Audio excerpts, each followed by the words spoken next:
बिस्मिल्लाहिर्रहमानिर्रहीम। शुरू करते हैं काइंज़ोलॉजी के चैप्टर नंबर 1 की पार्ट 2 की वीडियो, जिसमें पहले तो हमने आसान से चीज़ें पढ़ ली थी जो हमने पहले से पढ़ी हुई थी, लेकिन असल चीज़ें अब हम पढ़ेंगे। ठीक है, जिसमें सबसे पहले लीवर्स आ जाता है। लीवर क्या होता है? लीवर होता है एक रिजिड बार होता है। ये देखिए, इस डायग्राम को देख लें, ये जो आपको नज़र आ रहा है ये एक रिजिड बार है। ठीक है, ये मूवेबल होता है। ठीक है, किसके ऊपर मूव करा होता है? एक फिक्स्ड पॉइंट के ऊपर, जिसको हम फलक्रम कहते हैं। ये फलक्रम है, इसको हम, ये फिक्स होता है बिल्कुल। ठीक है, इसके ऊपर लिवर एक रिजिड बार होता है जो मूव कर रहा होता है। ठीक है, अब जो लिवर्स है ना, उसमें दो चीज़ें आ जाती हैं। एक हमारे पास एफर्ट आर्म आता है और एक हमारे पास वेट आर्म आता है। ठीक है, वेट आर्म, एफर्ट आर्म क्या होता है? परपेंडिकुलर डिस्टेंस होता है from the fulcrum to the effort, उसको हम कहते हैं एफर्ट आर्म। ये देखिए नीचे, आप चीज़ें डायग्राम से समझेंगे ना, आपको ज़्यादा समझ आएगी। ठीक है, इसलिए ये मैं आपको ज़्यादा डायग्राम से, इस चैप्टर में ख़ास तौर पे डायग्राम से ज़्यादा चीज़ें समझने वाली हैं। ठीक है, perpendicular distance from the fulcrum to the effort is called the effort arm and perpendicular distance from the fulcrum to the weight is called the weight arm। ठीक है, ये दो चीज़ें आपके जहन में होनी चाहिए। ठीक है, अब उसके बाद उन्होंने लिवर्स की 3 टाइप्स बताई हुई हैं। लिवर्स की 3 टाइप्स होती हैं। फर्स्ट ऑर्डर लिवर होता है, सेकंड ऑर्डर लिवर होता है और थर्ड ऑर्डर लिवर होता है। ठीक है, फर्स्ट ऑर्डर लिवर में क्या होता है?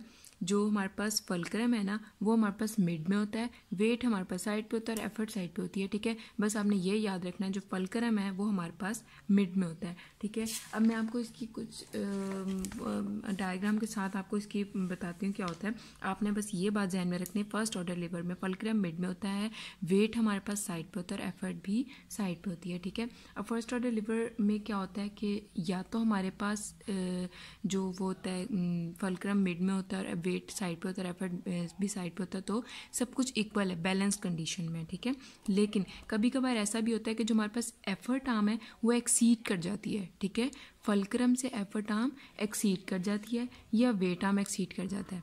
ठीक है, अगर एफर्ट आर्म एक्सीड कर जाएगा तो हमारे पास मैकेनिकल एडवांटेज होगा। ठीक है, ये बात आप लोगों ने हमेशा याद रखनी है कि जब हमारे पास एफर्ट आर्म फलक्रम से एक्सीड कर जाएगा, मतलब बढ़ जाएगा एफर्ट आर्म, तो हमारे पास हमेशा मैकेनिकल एडवांटेज होगा। ठीक है, क्यों भला? क्योंकि जब हम एफर्ट ज़्यादा लगाएंगे तो हमारे पास उसका आउटपुट भी ज़्यादा आएगा। ठीक है, मतलब हमारे पास एफर्ट ज़्यादा लगाने से उसका आउटपुट जब ज़्यादा आएगा तो ऑब्वियसली मैकेनिकल एडवांटेज होगा। ठीक है, तो हमारे पास फर्स्ट ऑर्डर लिवर में, जिसमें फलक्रम मिड में होता है, वेट साइड पे होता है, एफर्ट साइड पे होती है, इसमें या तो बैलेंस कंडीशन होती है, इक्वल होता है सब कुछ, या फिर कभी कभी एफर्ट आर्म एक्सीड कर जाती है या कभी वेट आर्म भी एक्सीड कर जाती है। लेकिन जब वेट आर्म एक्सीड कर जाए तो हमारे पास नुकसान होता है। ठीक है, ऑब्वियसली जब हमारे पास वेट ज़्यादा बढ़ गया, हमारी एफर्ट कम लग गई, तो कहाँ से हमें मैकेनिकल एडवांटेज हासिल होगा? इसलिए हमारे पास फर्स्ट ऑर्डर लिवर में दोनों कंडीशंस हो सकती हैं। ठीक है, अब इसकी एग्जांपल मैं आपको बता देती हूँ। इसकी एग्जांपल्स में काफ़ी सारी इसकी एग्जांपल आ जाती हैं। अभी ह्यूमन बॉडी में अभी हम डिस्कस नहीं कर रहे, अभी हम एक नॉर्मल उसमें कंडीशन ले रहे हैं कि हमारे पास आम रूटीन में, घर में या कहीं पर भी हमारे पास कैसी एग्जाम्पल्स होंगी जिनमें हमारे पास scissors, crowbar, pliers, claw, hammer, ये चीज़ें हमारे पास एग्जांपल आ सकती है। ठीक है, अब मैं हैमर की एग्जांपल से मैं आपको बता देती हूँ। ये देखें, मैंने ये कुछ अपने, जब मैंने खुद पढ़ा था तो मैंने ये कुछ नोट्स बनाए थे, उसमें मैंने समझने के लिए कुछ ऐसे किया था। ये देखें, अब ये हैमर है। हैमर में अब देखिए, जब हम हैमर को होल्ड करते हैं, इस तरह करके होल्ड करेंगे ना, तो ये हमने एक कील है, उसको हमने ठोकना है कहीं पे। ठीक है, अब ये देखें, ये जहाँ से हम पकड़ेंगे वहाँ पे हमारी एफर्ट लग रही है, फलक्रम मिड में आ रहा है, ये चीज़ है, ये फलक्रम है। ठीक है, ये इसका जो जहाँ से हम लोग उसको हिट करेंगे वो चीज़ फलक्रम है, और जहाँ पे कील को हिट करना है, कील हमारे पास वो है, वेट है। ठीक है, अब क्या होगा? अब ये देखें, आपको यहाँ से समझ आ रही होगी, फलक्रम मिड में आ गया, एफर्ट हमारी यहाँ पे लग रही है और वेट हमारे यहाँ पे लग रहा है, मतलब दोनों चीज़ें साइड पे आ गए, फलक्रम मिड में आ गया। ठीक है, ये हमारे पास एग्जांपल आ गई फर्स्ट ऑर्डर लिवर की। ठीक है, अब उसके बाद सेकेंड ऑर्डर लिवर पे आ जाए।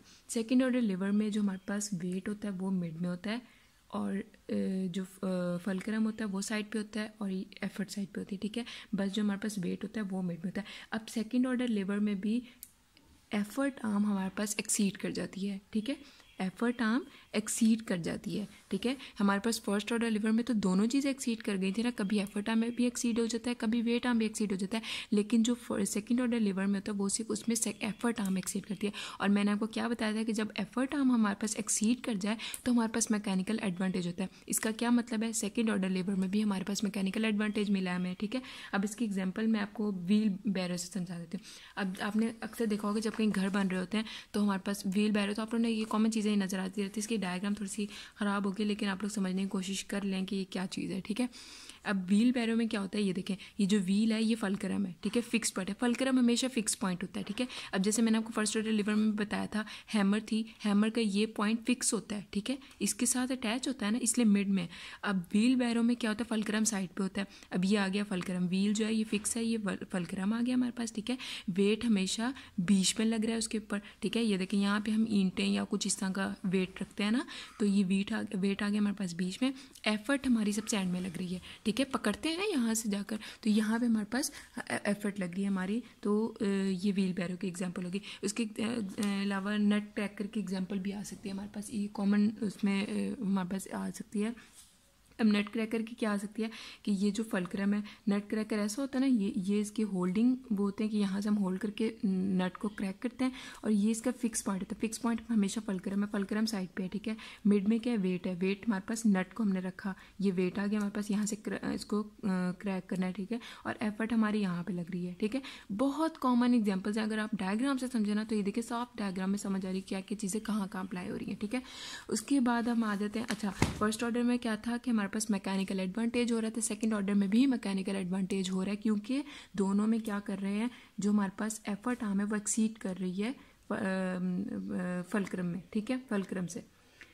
उसके बाद थर्ड ऑर्डर लीवर में आ जाए। थर्ड ऑर्डर लीवर में क्या होता है कि एफर्ट आर्म जो है हमारे पास बीच में जो होता है हमारे पास एफर्ट होती है, साइड पे फलक्रम होता है और यहाँ पे वेट होता है, ये देखें, ठीक है। लेकिन अब इसमें क्या होता है, थर्ड ऑर्डर लीवर में हमारे पास जो वेट आर्म है वो एक्सीड करती है, और मैंने आपको क्या बताया था कि जब वेट हम एक्सीड कर जाए तो हमारे पास मैकेनिकल डिसएडवांटेज होता है, ठीक है, क्योंकि जब वेट ही बढ़ गया तो हम कितनी एफर्ट लगा लेंगे ज़्यादा से ज़्यादा, ठीक है, तो इसलिए हमारे पास इसमें मैकेनिकल डिसएडवांटेज होता है। अब इसकी एग्जांपल मैं आपको क्या दे सकती हूँ, वो होता है वॉलीबॉल होती है, जब हम वॉलीबॉल खेलते हैं तो उसका जो ये देखें, ये वॉलीबॉल का स्टिक है। अब देखें यहाँ पे ये फिक्स पॉइंट फलक्रम आ गया, ठीक है, इसकी जो एफर्ट है वो मिड में लग रही होती है, और इसमें हम रेजिस्टेंस भी इसी साइड से दे रहे होते हैं, तो जिसकी वजह से हमारे पास ये देखें जब एफर्ट बीच में लग रही है, ठीक है। अब देखेंगे हम, मैंने इसमें आपको क्या बताया था कि इसमें जो हमारे पास है वेट हम एक्सीड कर गया, ठीक है, वेट हमारे पास यहाँ पे लग रहा था, सॉरी इसकी एग्जांपल हम फिशिंग रॉड से देते हैं, ठीक है। वो सॉरी मैंने एग्जांपल थोड़ी सी मेरे से गड़बड़ हो गई, मैंने उसको ख़राब कर दिया। अब यहाँ पे क्या था, फिशिंग रॉड की एग्जांपल हम थर्ड ऑर्डर लीवर में लेते हैं। यहाँ पे हमारे पास वेट यहाँ पे एक्सीड कर गया, देखें यहाँ पे फिशिंग रॉड में हमारे पास वेट एक्सीड कर गया, फलक्रम हमेशा बीच में होता है, फिक्स पॉइंट है, और यहाँ से हम एफर्ट लगा रहे हैं, ठीक है। जब देखें यहाँ पे वेट हमारे पास एक्सीड कर गया तो हम कितनी एफर्ट लगा लेंगे, तो ज़्यादा से ज़्यादा तो हमारे पास फिशिंग रॉड में हमारे पास ये जो फिशिस का वेट है ये हमारे पास उठ सकेगा, इसीलिए यहाँ पर हमारे पास मैकेनिकल डिसएडवांटेज हो रहा है, ठीक है। अब हम जल्दी जल्दी इसकी ह्यूमन बॉडी में एग्जांपल्स देख लेते हैं क्या होती है। फर्स्ट ऑर्डर लिवर की हमारे पास एग्जांपल होती है नोडिंग मूवमेंट, हेड की नोडिंग मूवमेंट होती है, ठीक है। नोडिंग मूवमेंट में कैसे हमारे पास आ जाती है, सॉरी आपको नज़र नहीं आ रहा है यहाँ पे, ये अब आ रहा है। नोडिंग मूवमेंट में हमारे पास कैसे एग्जांपल आ जाती है, अब ये देखें, ये हमारे पास एटलेंटो ऑक्टिपिटल जॉइंट्स हैं, ये हमारे पास पोस्टीरियर नेक मसल्स हैं, और ये हमारे पास हमने फर्स्ट ऑर्डर लिवर में क्या चीज़ पढ़ी थी कि हमारे पास फलक्रम मिड में होता है, वेट हमारे पास हमेशा साइड पे होता है, और एफर्ट हमारे पास साइड पे होती है, ठीक है। अब फर्स्ट ऑर्डर लिवर में फलक्रम मिड में, ये हो गया एटलेंटो ऑक्टिपिटल जॉइंट जो हमारे पास वो फलक्रम हो गए, ठीक है। उसके बाद जो हमारा क्या कहते हैं वेट हो गया वो हमारे पास इंटीरियर साइड पे हेड के सामने, मतलब हमारे आगे इंटीरियर साइड पे हमारे पास वेट अप्लाई हो रहा है, ठीक है। और जो एफर्ट होगी वो हमारे पास कहाँ पे लग रही है, वो ये लग रही है, ये पोस्टीरियर नेक मसल्स की, ठीक है। नेक मसल्स में हमारे पास नोडिंग मूवमेंट में देखें, आप लोग खुद भी अपने हेड को हिलाएंगे ना, नोट करेंगे, तो वो आप लोगों को फील होगा पीछे ये जो नेक पे बैक साइड से थोड़े से पोस्टीरियर नेक मसल्स होते हैं, वो आप लोगों को मूवमेंट के ज़्यादा फोर्स यहाँ पे लग रही थी, एफर्ट हमारी यहाँ पे लग रही थी, फोर्स हमारे पास एटलेंटो ऑक्सीपिटल जॉइंट पे लग रही है और वेट हमारे पास सामने लग रहा है, ठीक है। ये हमारे पास नोडिंग मूवमेंट की एग्जाम्पल आ गई। फर्स्ट ऑर्डर लेवर को हमेशा स्टेबिलिटी से मतलब जाना जाता है, पेपर में हमेशा ये भी कह सकते हैं कि लीवर ऑफ स्टेबिलिटी डिफाइन करें, ठीक है। फर्स्ट ऑर्डर लीवर ना भी बोले, तो इसलिए आप लोग को ये बात ध्यान में होनी चाहिए, इसलिए फर्स्ट ऑर्डर लीवर को हम लोग क्या कहते हैं, लीवर ऑफ स्टेबिलिटी, ठीक है। उसके बाद हमारे पास नेक्स्ट चीज़ जो आती है वो सेकेंड ऑर्डर लीवर पे आ जाती है। सेकेंड ऑर्डर लीवर को हम लीवर ऑफ पावर भी कहते हैं। अच्छा, फर्स्ट ऑर्डर लीवर में हमारे पास मैकेनिकल एडवांटेज भी आ रहा है, ये चीज़ जहन में रखनी है हमेशा, ठीक है। सेकेंड ऑर्डर लीवर में भी हमारे पास मैकेनिकल एडवांटेज आ रहा है। अब ये क्या है, लीवर ऑफ पावर है, ठीक है। ये भी इस तरह क्वेश्चन आ सकता है कि लीवर ऑफ पावर डिफाइन करें, ठीक है। अच्छा, अब लीवर ऑफ पावर में, अच्छा हमने सेकंड ऑर्डर लीवर में क्या चीज़ पढ़ी थी कि वेट हमारे पास मिड में होगा हमेशा, एफर्ट साइड पे होगी और फल्क्रम साइड पे होगा, वेट हमेशा मिड में होगा, ठीक है। अब इसकी एग्जांपल हमारे पास टो स्टैंडिंग की उन्होंने दे दी है, ठीक है। आप लोग चाहे दो एग्जांपल कर लें, चाहे एक एग्जांपल करें, मैं आप लोगों को एक एग्जांपल इसलिए समझाने के दूसरी आप लोगों को ऑटोमेटिकली समझ आ जाएगी, ठीक है। अब टो स्टैंडिंग की एग्जाम्पल देखें, टो स्टैंडिंग में क्या होगा कि हमारे पास हमेशा एफर्ट, उन्होंने क्या कहा है, हमारे पास वेट हमेशा हमारे पास मिड में लग रहा है, ठीक है। एंकल जॉइंट, हमारे पास जो एंकल जॉइंट होगा, जब हम टो की स्टैंडिंग करेंगे, जो हमारे पास टोज होंगे वो हमारे पास हमेशा फल्क्रम बन जाएंगे, ठीक है। फिक्स पॉइंट है ना, फिक्स पॉइंट है वो, मतलब हमने टोज़ को ऐसे समझे, ये मेरा पाँव है, ठीक है, ये मैंने टो की स्टैंडिंग कर ली है, ठीक है। ये जब मैंने टो की स्टैंडिंग की, ये देखिए ये मेरे टोज़ आ गए हैं, ठीक है, ये फल्क्रम बन गया, ये फिक्स है बिल्कुल, ठीक है। उसके बाद अब ये देखें, ये फल्क्रम बन के उसके बाद वेट कहाँ पे, वेट हमेशा मिड में आ रहा था ना, तो ये मेरे पास एंकल जॉइंट्स हो गए, ठीक है। यहाँ पे ये एंकल जॉइंट हो गई, यहाँ पे सारा वेट पड़ रहा है, ठीक है, ये मेरे पास वेट आ गया। और एफर्ट मेरी कहाँ पे लग रही है, ये सब आप लोग सपोज कर ली मेरी लेग है, ठीक है। यहाँ पे मेरी ये यहाँ पे एफर्ट लग रही है, ये काफ मसल्स होते हैं, ठीक है। पोस्टीरियर साइड पे लेग के काफ मसल्स होते हैं, वहाँ पे मेरी एफर्ट लग रही होगी, ठीक है। तीन चीज़ें हैं, वेट कहाँ पे आएगा, मेरे टोस पे आएगा, फल्क्रम कहाँ पे आएगा, यहाँ पे एंकल जॉइंट पे आएगा, ठीक है। और क्या कहते हैं, एफर्ट कहाँ पे लग रही है, काफ मसल्स में, ठीक है। ये हमारे पास आ गया सेकेंड ऑर्डर ऑफ लीवर। अब उसके बाद थर्ड ऑर्डर ऑफ लीवर में देख लेते हैं। थर्ड ऑर्डर ऑफ लीवर में ये हमारे पास लीवर ऑफ वेलोसिटी, इसमें कभी भी मैकेनिकल एडवांटेज नहीं होता, हमेशा मैकेनिकल डिसएडवांटेज होता है, ठीक है। अच्छा, अब इसी एग्जांपल हम फोर आर्म में देख लेते हैं, ठीक है। अब ये देखें, ये डायग्राम देखें, अब ये हमारे पास किसी चीज़ को समझे हम होल्ड कर रहे हैं, ठीक है। ऐसे जब मैं होल्ड करूँगी किसी चीज़ को, तो उसमें थर्ड ऑर्डर लीवर में क्या था कि हमारे पास एफर्ट बीच में लग रही थी, ठीक है। एफर्ट बीच में लग रही है, फल्क्रम साइड पे होता है और वेट साइड पे होता है, ठीक है। अब जब देखें यहाँ पे हमारे पास आ गया, उसने हाथ में कोई वेट पकड़ लिया, ठीक है, ये हाथ में वेट है, उसके बाद जो हमारे पास उसकी एफर्ट है वो लग रही है ब्रेकियलिस मसल पे, ठीक है। ये ऊपर आर्म पे एक ब्रेकियलिस मसल होता है, वहाँ पे उसने एफर्ट लगाई है, ठीक है। और फल्क्रम जो है वो हमारे पास बन रहा है एल्बो जॉइंट पे, ठीक है। एल्बो जॉइंट पे फल्क्रम बन रहा है और जो हमारे पास एफर्ट है वो हमारे पास ब्रेकियलिस मसल पे लग रही है और जो वेट है वो हमने हैंड में उठा ली। अब देखें, वेट का और फल्क्रम का और एफर्ट का ये बीच में डिस्टेंस कितना ज़्यादा आ गया है ना। तो जब ये डिस्टेंस ज़्यादा आ गया है तो ऑब्वियसली हमारे पास effort arm weight arm exceed कर गई है, और जब वेट आर्म एक्सीड कर जाए तो ऑब्वियसली हमारे पास मैकेनिकल डिसएडवांटेज होता है, ठीक है। इसीलिए थर्ड ऑर्डर लीवर को हम लीवर ऑफ वेलोसिटी कहते हैं, क्योंकि इसमें स्पीड ज़्यादा बढ़ जाती है। अब जब उसने ये चीज़ उठाई है, जब वो ऊपर लेके जाएगा तो उसको अनबैलेंस हो रहा है वो, बिल्कुल, ठीक है। आप लोग खुद भी फील करेंगे जब आप कोई भारी चीज़, आपने वेट उठाया है और उसको जब आप ऊपर लेके जाएंगे तो आप लोग मतलब आपको ज़्यादा एफर्ट लगानी पड़ेगी, ठीक है। और जहाँ ज़्यादा एफर्ट लगानी पड़ी और मैकेनिकल एडवांटेज कम मिले, वहाँ पे हमारे पास उसको हम कहते हैं, वो हमारे पास थर्ड ऑर्डर लीवर में आ जाता है, उसको मैकेनिकल डिसएडवांटेज कहते हैं, ठीक है। होप्स हो कि समझ आ गई होगी। आपको ना समझ आई हो तो बैक करके एक दफ़ा ज़रूर सुन लीजिएगा, क्योंकि ये हमारे पास इंपॉर्टेंट वाइवास क्वेश्चन भी होते हैं और शॉर्ट लॉन्ग क्वेश्चन भी आ सकते हैं, ठीक है। उसके बाद लिवर इन फिजियोथेरेपी में क्या होता है, लिवर इन फिजियोथेरेपी में हमारे पास लिवर ये हेल्प करते हैं कि फिजियोथेरेपिस्ट और पेशेंट दोनों की फोर्स, मतलब जो वो फोर्स लगा रहे होते हैं खुद जो फोर्स लगा रहे थे ना उसको वो डिक्रीज़ करते हैं, ठीक है। मतलब वो कम फोर्स लगाने में हेल्प करते हैं लिवर्स, ठीक है, फिजियोथेरेपिस्ट को भी और पेशेंट को भी, ठीक है। अब इसकी एग्जांपल मैं आपको बताऊं, अगर ये देखें, ये आपको नज़र आ रही है एग्जांपल। अब देखें ये एक पेशेंट है, उसके लोअर लिम्ब में उसने हिप की फ्लेक्शन करवानी है पेशेंट को, ये एक्सटेंशन में, ठीक है, उसने फ्लेक्शन करवानी है हिप की, ठीक है। अब वो फ्लेक्शन कैसे करवाएगा, अब उसकी ये जो लेग है और नी है वो भी एक्सटेंशन में है, ठीक है। अब अगर वो हिप की फ्लेक्शन कराएगा उसको पूरी फोर्स लगानी पड़ेगी, मतलब उसका सारा मतलब जो उसकी सारी वो फोर्स होगी वो उसको इस पर अप्लाई करके फिर इसकी फ्लेक्शन करवानी पड़ेगी, क्योंकि वो बिल्कुल डिपेंडेंट है फिजियोथेरेपिस्ट के ऊपर, ठीक है। अब लिवर क्या हेल्प करेंगे, लिवर ये हेल्प करेंगे कि वो इसको इसके ऊपर इसकी पहले नी की फ्लेक्शन करवाएंगे, ठीक है, फिर जब नी की फ्लेक्शन होगी ना फिर जाके वो हिप की फ्लेक्शन करवाएंगे, ठीक है। इस तरह उसकी जो फोर्स है फिजियोथेरेपिस्ट के पेशेंट के ऊपर वो बहुत कम लगेगी, ठीक है। डायरेक्ट उसको अगर हिप को फ्लेक्शन करवानी पड़ती तो उसको ज़्यादा फोर्स लगानी पड़ती और ज़्यादा काम करना पड़ता, लेकिन इस तरह उसको कम फोर्स लगानी पड़ी है अगर लिवर हमारे पास हेल्प करें। तो उसने क्या कर दिया, हिप की फ्लेक्शन के लिए उसने पहले नी की फ्लेक्शन करवाया, फिर हिप की फ्लेक्शन ऑटोमेटिकली हो जाएगी, ठीक है। हमारे पास फिजियोथेरेपी में ये हेल्प करते हैं लिवर, ठीक है। उसके बाद अगली चीज़ हमारे पास क्या आ गई, ये सारी चीज़ बोली कि एक दफ़ा पढ़ ली के इसको, बाकी मैंने आपको मेन इसका वो बता दिया कि इसमें है क्या चीज़, ये वाली सारी, ठीक है।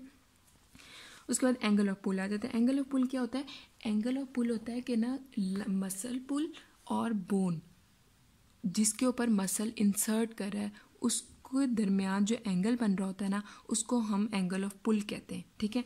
अब इसको डायग्राम से समझें, ठीक है। ये आपको ये नज़र आ रही है यहाँ पे, ये मैं बना के दिखाती हूँ, ठीक है।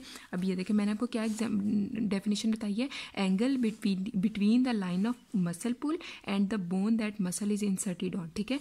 एंगल है किसके दरमियान में, लाइन ऑफ मसल पुल, ये है हमारे पास लाइन ऑफ मसल पुल, ठीक है। और ये समझे हमारे पास ये बोन है, ठीक है, इसके ऊपर मसल इंसर्ट करा है, ठीक है, ये मसल ने इंसर्ट कर दिया, ठीक है। ये हमारे पास मसल पुल है, angle between the line of muscle pull and the bone that muscle is inserted on, और इस बोन के दरमियान का एंगल जिसके ऊपर मसल इंसर्ट हो रहा है, ठीक है। ये डेफिनेशन और से समझने वाली है, ठीक है। उसको हम कहते हैं angle of pull, angle between the muscle pull, ठीक है, वर्टिकल लाइन है ये, ठीक है, muscle pull and the bone on which muscle is inserted on is called the angle of pull, ठीक है। एंगल ऑफ पुल में अब तीन चीज़ें, मतलब 3 पॉइंट्स आप लोगों ने बस ध्यान में रखने हैं, ठीक है। जब हमारे पास ये आप लोगों को ये अब नज़र आएगा, ठीक है। एंगल ऑफ पुल हमारे पास जब 90 डिग्री पे होगा तो हमारे पास हमेशा स्टेबिलिटी होगी, ठीक है। एंगल ऑफ पुल में ना हमेशा 2 वर्ड्स ये यूज़ हो रहे हैं, एक स्टेबिलिटी यूज़ हो रहा है और एक हमारे पास डिसलोकेटिंग यूज़ हो रहा है। अब ये हमने ये देखना है कि ये अप्लाई कहाँ हो रहा है, स्टेबिलिटी कहाँ अप्लाई हो रही है और डिसलोकेशन कहाँ अप्लाई हो रही है, ठीक है। अब जब एंगल ऑफ पुल 90 डिग्री पे होगा ना, पूरा 90 डिग्री पे होगा तो हमारे पास मोस्ट स्टेबल कंडीशन होगी, ठीक है। ये हमारे मतलब ये जैसे मैंने नी की ये देखें, ये वाली जो कंडीशन है ना, मतलब मेरा जो बाजू है वो बिल्कुल ऐसे एक्सटेंशन में जा रहा है, फ्लेक्शन में जा रहा है, सॉरी फ्लेक्शन में जाएगा जब तो वो पूरी 90 डिग्री में होगा, ठीक है। 90 डिग्री फ्लेक्शन करवाएंगे तो वो हमारे पास फुल स्टेबल कंडीशन में हमारा जो आर्म होगा वो होगा, ये देखिए ये आपको फील हो रहा होगा, ये मेरे पास आर्म है और ये 4 आर्म है, ठीक है। ये आर्म मेरे पास पूरा 90 डिग्री में है और ये 4 आर्म के से ठीक है, तो इसलिए हमारे पास पूरी स्टेबिलिटी में आ गया, ठीक है। दूसरी कंडीशन है जब हमारे पास एंगल ऑफ पुल 90 डिग्री से कम या ज़्यादा हो जाएगा, ये देखें ये हमारे पास अब कम हो गया, ठीक है। 90 डिग्री से हमारे पास एंगल ऑफ पुल कम हो गया, ये 90 डिग्री था ये से कम हो गया, ठीक है। जब कम होगा तो हमारे पास स्टेबिलिटी भी कम हो जाएगी और डिसलोकेटिंग ज़्यादा हो जाएगी। क्यों बोला, क्योंकि ये देखें ये मसल पुल से और जो हमारे पास बोन थी उससे जो एंगल है ये देखिए कितना कम हो गया, यहाँ पे पूरा 90 डिग्री का था, यहाँ पे जब एंगल ही कम हो जाएगा तो ये डिसबैलेंस हो जाएगी ना, तो जब ये डिसबैलेंस होगी तो हमारे पास डिसलोकेटिंग फैक्टर आ जाएगा, ठीक है। उसके बाद थर्ड कंडीशन क्या होगी कि अगर हमारे पास स्टेबिलिटी जो है वो क्या कहते हैं सॉरी एंगल ऑफ पुल जो है वो 90 डिग्री से ज़्यादा हो जाए, ठीक है। अब ये देखिए ये इस साइड पर ज़्यादा हो रहा है, ठीक है।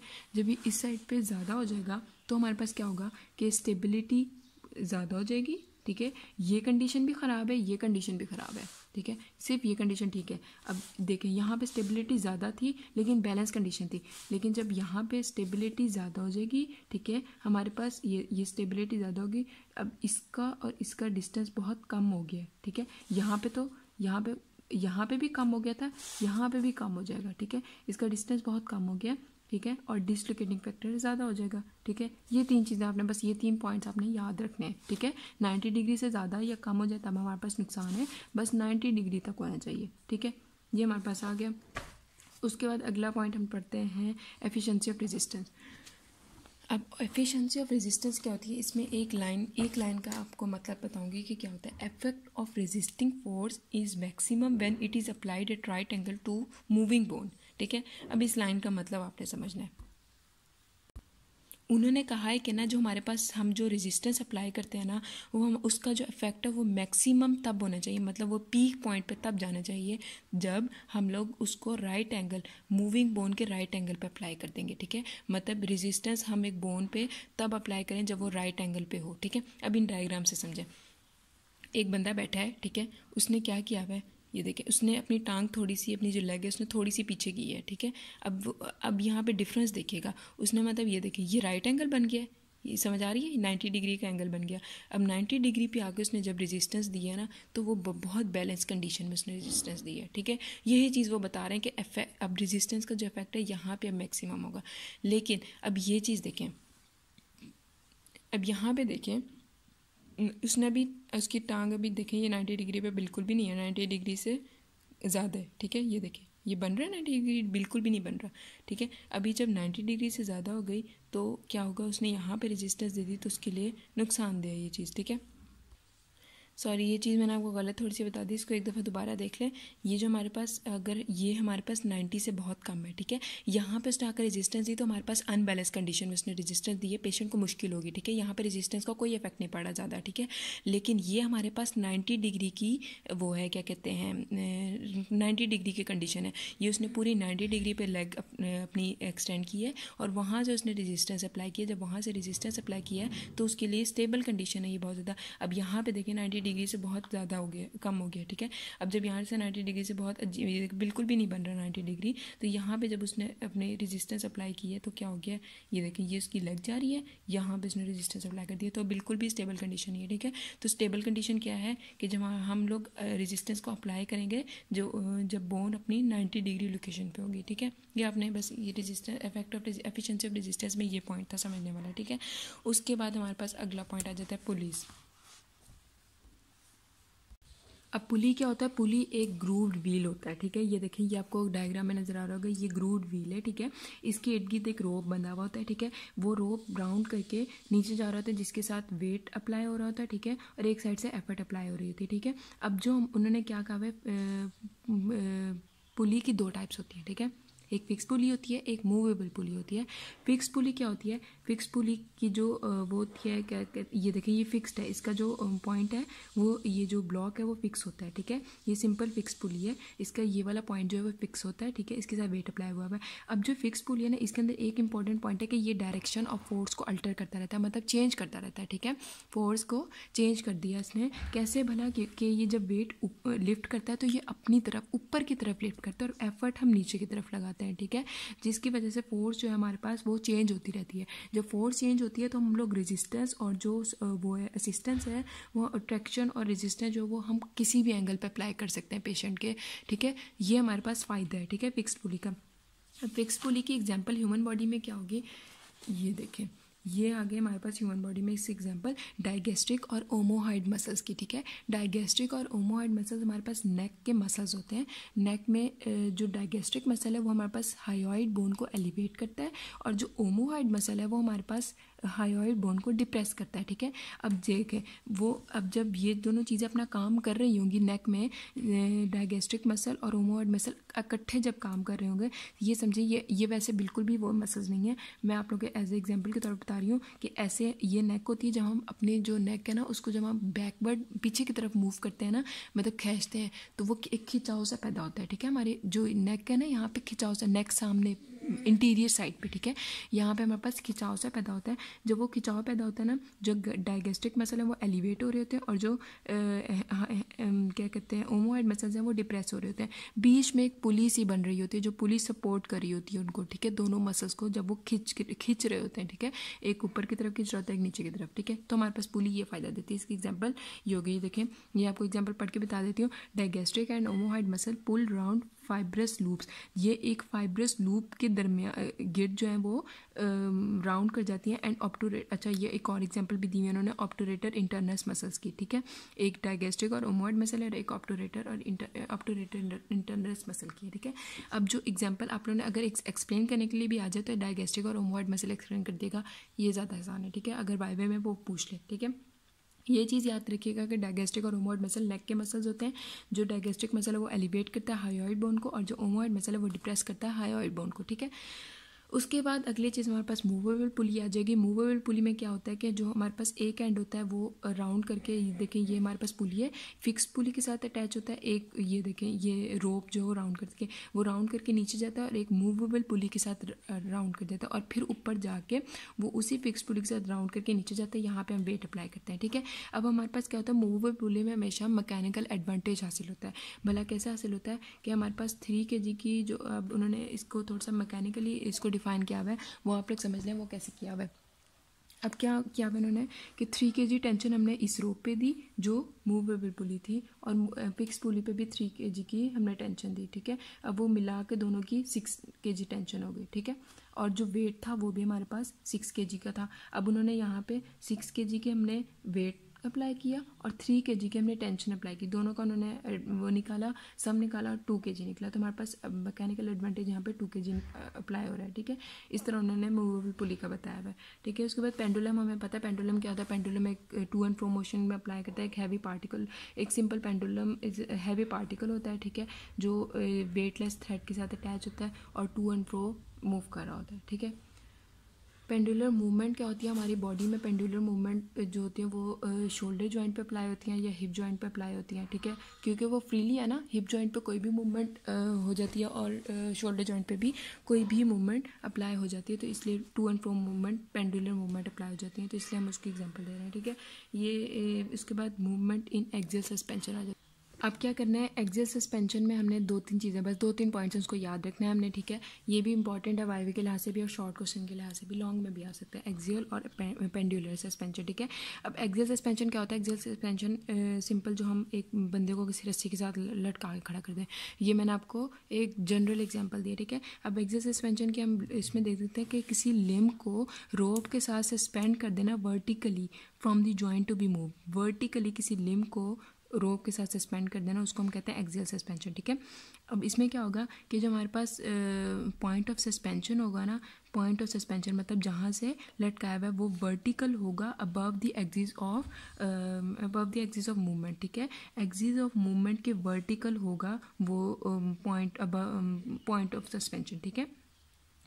ये है एक्सियल सस्पेंशन का एक मेन पॉइंट, ठीक है, इसको आपने ध्यान में रखना है। ये देखें, ये हमारे पास आ गया क्या कहते हैं, पॉइंट ऑफ सस्पेंशन आ गया, ठीक है। ये वर्टिकल लाइन आ गई above the axis of movement, ये एक्सिस ऑफ मूवमेंट है, ठीक है। ये चीज़ आपने ध्यान में रखनी है कि जो हमारे पास जॉइंट क्या कहते हैं, द पॉइंट ऑफ सस्पेंशन जो वो वर्टिकल होगा एक्सिस ऑफ मूवमेंट के, ठीक है। अब क्या होगा, एक्सियल सस्पेंशन में हमारे पास ग्रेविटी बिल्कुल एलिमिनेट हो जाती है, ठीक है, मतलब क्योंकि एक बंदा बिल्कुल लटका हुआ है ना, उसकी ग्रेविटी कहाँ पे अप्लाई हो रही है, उसके पास ग्रेविटी कहाँ पे अप्लाई हो रही होगी, जो वो मूव करेगा कहीं पे भी अप्लाई हो रही है क्योंकि वो बिल्कुल इंडिपेंडेंट खड़ा है, ठीक है। तो सॉरी डिपेंडेंट खड़ा है एक रोप के साथ, ठीक है, तो उसके पास ग्रेविटी बिल्कुल एलिमिनेट हो गई। इसके अब हमारे पास जो एक्सियल सस्पेंशन है ना, इसका एडवांटेज ये है कि ये हमारे पास इसमें जो है हमारे पास लिम्ब जो है ना वो थ्रू आउट सारी कंडीशन में सपोर्टेड रहता है, ठीक है। जब वो सपोर्ट रहेगा सारी कंडीशन में, मतलब एक रोप के साथ सपोर्टेड है ना, तो उसमें रेंज ऑफ मूवमेंट हमें सारी मिल जाएगी, ठीक है। जहाँ पे जिस मूवमेंट में हमें रेंज ऑफ मूवमेंट सारी मिले ना, वो चीज़ हमारे पास फ़ायदेमंद है, ठीक है। ये जो एक्सियल सस्पेंशन है इसको हम रिलैक्सेशन या सर्कुलेशन एक्सरसाइज इसके लिए अप्लाई करते होते हैं, ठीक है। अच्छा, उसके बाद हमारे पास आगे हमारे पास पेंडुलर सस्पेंशन, ठीक है। हमने एक्सियल सस्पेंशन पढ़ा था, अब हम पेंडुलर सस्पेंशन पढ़ते हैं। पेंडुलर सस्पेंशन में था, एक्सियल सस्पेंशन में तो था ना कि हमने जो लिम्ब था उसको वर्टिकली हैंग कर दिया था, लेकिन जो पेंडुलर सस्पेंशन है ना, वहाँ पे हम वर्टिकली जो बॉडी होती है ना उसको हम लेटरल या मीडियल साइड पे, मतलब टू एंड फ्रो वो मूव करता रहता है, ठीक है। मीडियल आएगा या लेटरल जाएगा, मीडियल आएगा या लेटरल जाएगा, जो वो बार बार इस तरह करेगा तो वो अपनी जो एक्चुअल असल पोजीशन होगी ना वहाँ से वो एक न्यू रेस्टिंग पोजीशन अपना होल्ड कर लेगा, ठीक है, अपनी असल पोजीशन से हट जाएगा, ठीक है। इसलिए जब वो मीडियल और लेटरल मूव करेगा, बार बार बॉडी मीडियल या लेटरल बार बार मूव करेगी, तो उसमें उसको सेंटर ऑफ ग्रेविटी जो उसकी है ना, वो ग्रेविटी जो है वो उसकी बढ़ जाएगी, ठीक है। अब इसकी जो एग्जांपल है ह्यूमन बॉडी में हम लेते हैं, अब हिप जॉइंट पे इसकी एग्जांपल लेते हैं लोअर लिम्ब में। जब एबडक्शन और एडक्शन, अच्छा जब एक्सिस सस्पेंशन में था तो सिंपली वो फ्लेक्जन एक्सटेंशन कर रहा था लेग की, ठीक है।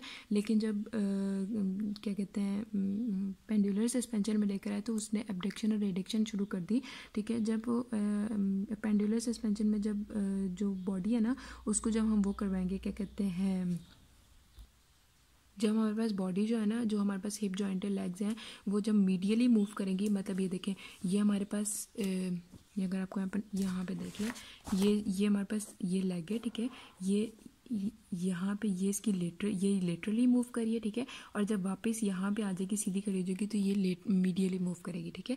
अब जब ये मीडियली मूव करेगी तो हमारे पास क्या होगी, हमारे पास एबडक्शन होगी, ठीक है। ये देखें कहाँ गया point, when the point of suspension is move medially, जब point of suspension medially move करेगा the limb falls to rest in adduction, ठीक है, एडक्शन में चला जाएगा हमारा जो लिम्ब है, ठीक है। लेकिन जब वो क्या कहते हैं, हमारे पास जो लिम्ब है वो लेटरली मूव करेगा, इस तरफ को चला जाएगा, तो हमारे पास जो हमारी लेग है वो एबडक्शन में चल जाएगी, ठीक है। जब वो एबडक्शन में जाएगी, हमारी जो लेटरल साइड पे हमारी मूवमेंट होगी, तो उसमें हमारे पास ग्रेविटी ज़्यादा हो जाएगी, ठीक है, क्योंकि वो अनबैलेंस कंडीशन हो जाएगी ना। जब वो इस तरफ को जाएगी हमारी लेग, तो होल्ड करने में हमें ज़्यादा फोर्स अप्लाई करनी पड़ेगी, तो वो ग्रेविटी ही हेल्प करेगी उसको लेग को लेटरल साइड पे मूव करने के लिए। इसलिए हमारे पास जो पेंडुलर सस्पेंशन है उसमें हमारे पास ग्रेविटी जो वो बढ़ जाती है। क्यों बढ़ जाती है? क्योंकि लेटरल साइड पर जब हम लेग को मूव करते हैं तो उसमें हमारे पास ग्रेविटी ज़्यादा चाहिए होती है। मतलब जब हम होते हैं फ्रॉम द रेस्टिंग पोजीशन, जब हम एडक्शन में होते हैं, ठीक है, तो हमारे पास जो सेंटर ऑफ ग्रेविटी वो हमें ज़्यादा चाहिए होती है, ठीक है। उसके बाद इलास्टिसिटी आ जाती है। इलास्टिसिटी क्या होती है कि वो ओरिजिनल पोजीशन से इसको हम चेंज कर दें, ठीक है। Property of the body which enable it to regain its original, जब हमने उसको ओरिजिनल पोजीशन से उसको चेंज कर दे, वो वापस अपने ओरिजिनल पोजीशन पे आ जाए, उसको हम इलास्टिसिटी कहते हैं, ठीक है। ये हुक्स लॉ बहुत इंपॉर्टेंट है, इसकी वाइवा में ज़रूर पूछ लेते हैं कि स्ट्रेन जो है वो हमारे पास स्ट्रेस के प्रोपोर्शनल होता है। ये हम बचपन से FSC में हमने पढ़ा था, ठीक है। उसके बाद स्प्रिंग होता है। स्प्रिंग क्या होता है कि या तो वो हमारे पास फिजियोथेरेपी में स्प्रिंग किस लिए अप्लाई होता है, या तो वो रेजिस्टेंस देने के लिए पेशेंट को, या वो असिस्टेंस देने के लिए पेशेंट को अप्लाई होता है, ठीक है। पैसिव मूवमेंट प्रोड्यूस करवाने के लिए, या फिर मस्कुलर कॉन्ट्रैक्शंस के लिए, ठीक है। मतलब ये हमारे पास रेजिस्टेंस या असिस्टेंस देने के लिए अप्लाई होता है, ठीक है। अब इसकी इन्होंने आगे कुछ बातें बताई हैं स्प्रिंग से related. Extensibility of the spring, extensibility क्या होता है? Spring can be elongated by the force applied at one end of it in the direction of it long axis, the other end of the spring can be fix, ठीक है। अब extensibility क्या है कि एक स्प्रिंग का एक and जो है वो आपने कहीं पे अटैच कर दिया और दूसरा एंड जो है उसको अपनी फुल फोर्स के साथ खींचा, वो जितना ज़्यादा एक्सटेंड होगा वो उसकी एक्सटेंसिबिलिटी होगी, ठीक है। उसके बाद वेट ऑफ द स्प्रिंग क्या है? हमारे पास हम लोग वेट स्प्रिंग्स मुख्तलिफ वेट्स अप्लाई करते हैं। अब वो जो स्प्रिंग है हम लोग मुख्तलिफ वेट के इस्तेमाल करते हैं। अब वो उसके ये कुछ 50 LBs होते हैं, कुछ 40 LBs होते हैं, कुछ 20 LB होते हैं स्प्रिंग, मुख्तलिफ वेट के हम लोग इस्तेमाल करते रहते हैं, ठीक है। जब स्प्रिंग जो वो अपनी मैक्सिमम लेंथ जो है वो एक्सीड कर जाएगा तो हम लोग टेप यूज़ करते हैं, ठीक है। वो जो टेप है वो उसको प्रिवेंट करता है कि वो अपनी जो एक्सटेंसिबिलिटी है ना वो मैक्सिमम ही रहे, वो मैक्सिमम को एक्सीड ना करे, ठीक है। जब वो एक्सीड करेगी तो ऑब्वियसली डैमेज हो जाएगा हमारे पास जो स्प्रिंग होगा, ठीक है। उसके बाद हमारे पास अगला पॉइंट आता है रिकॉइल ऑफ द स्प्रिंग। जब किसी स्प्रिंग को हमने ज़ोर से खींचा और उसको छोड़ दिया वैसे ही, ठीक है, जब हम उसको छोड़ देंगे तो वापस अपनी ओरिजिनल पोजीशन में जब वापस आएगा तो उसको हम रिकॉइल ऑफ द स्प्रिंग कहेंगे। रिकॉइल ऑफ स्प्रिंग में क्या होता है कि जो हमारे पास उसके अंदर स्टोर्ड पोटेंशियल एनर्जी होती है वो हमारे पास काइनेटिक एनर्जी में चेंज हो जाएगी, जिसकी वजह से हीट निकलेगी कॉइल में से, ठीक है। जो वो हीट निकलेगी उसको हम रिकॉइल ऑफ द स्प्रिंग कहते हैं, ठीक है। उसके बाद हमारे पास 2 पॉइंट आगे रह गए। ऑसिलेटरी मूवमेंट क्या होती है? To and fro movement. Spring की टू एंड फ्रो मूवमेंट हम लोग जैसे ये टू एंड फ्रो मूवमेंट हो रही है, ठीक है, ये ऑसिलेटरी मूवमेंट होती है। उसके बाद spring in used in parallel और स्प्रिंग यूज्ड इन सीरीज, ठीक है। अब अगर हमें एक पैरेलल स्प्रिंग चाहिए, ये पैरेलल स्प्रिंग है, अगर हमें हमारे पास एक ही पड़ा हुआ है, 2 नहीं है, तो जो हमने अगर एक ही क्या कहते हैं हमें ज़्यादा उसकी चाहिए, ये समझे 20 LBs का है, ठीक है। हमें चाहिए 40 LB का स्प्रिंग, ठीक है। हमारे पास नहीं है तो हम इसी लेंथ के 2 स्प्रिंग यूज़ कर लेंगे पैरेलल, इनको ऐसे पैरेलल रख लेंगे तो हमारे पास 40 LB के बन जाएंगे, ठीक है। तो हमारे पास हमारी जो रिक्वायरमेंट है वो पूरी हो जाएगी, ठीक है। उसको हम कहते हैं स्प्रिंग यूज इन पैरेलल, ठीक है। और उसके बाद हम स्प्रिंग यूज इन सीरीज़ में पढ़ लेते हैं। सीरीज़ में क्या होगा कि हमारे पास हमने एक स्प्रिंग हमने लेना है, ठीक है। उसको हमने ऐसे सीरीज़ में रखा है, ठीक है। हमें चाहिए 20 LB का, ठीक है, 40 LB का, सॉरी, हमें चाहिए 40 LB का स्प्रिंग चाहिए, लेकिन हमारे पास 20 LB का एक स्प्रिंग है बस, ठीक है। तो हम लोग 2 स्प्रिंग सीरीज़ में रख लेंगे, ठीक है। उसको जब हम सीरीज़ में रखेंगे तो हमारे पास वो 40 LB का बन जाएगा, तो वो हमारे पास क्या कहते हैं सीरीज़ में हो जाएगा, स्प्रिंग यूज इन सीरीज़, ठीक है। उसके बाद रबर इलास्टिक है। रबर इलास्टिक की बस उन्होंने बताया कि फिजियोथेरेपिस्ट में कैसे यूज़ होती हैं, कि डिफरेंट थिकनेस होती है, may be use in place of spring. Spring के तौर पर, मतलब स्प्रिंग अगर हमारे पास नहीं है तो हमारे पास रबर इलास्टिक या सोर्बो रबर यूज़ हो जाता होता है, ठीक है। बाकी अगर कुछ नहीं समझ आए तो कमेंट सेक्शन में ज़रूर पूछेगा, मैं ज़रूर कोशिश करूँगी कि आप सबको जवाब दूँ। बाकी अगर बैक करके भी सुन लेंगे तो वो भी आप लोगों के कॉन्सेप्ट्स क्लियर हो जाएंगे। और इस चैप्टर में ज़्यादा इंपॉर्टेंट जो हमारे पास चीज़ें थी वो हमारे पास लिवर से स्टार्ट हो रही थी। लिवर से आगे चैप्टर बहुत इंपॉर्टेंट है, ठीक है। बाकी फर्स्ट चैप्टर आप लोगों के कॉन्सेप्ट फर्स्ट चैप्टर में ज़्यादा अच्छे क्लियर होने चाहिए। आगे वाले चैप्टर्स इसी से रिलेटेड सारे होंगे तो वो आसान हो जाते हैं, ठीक है। बाकी कुछ ना समझ आएगा ज़रूर पूछिएगा, और चैनल को सब्सक्राइब और लाइक भी ज़रूर कर दिएगा। थैंक यू, अल्लाह हाफ़िज़।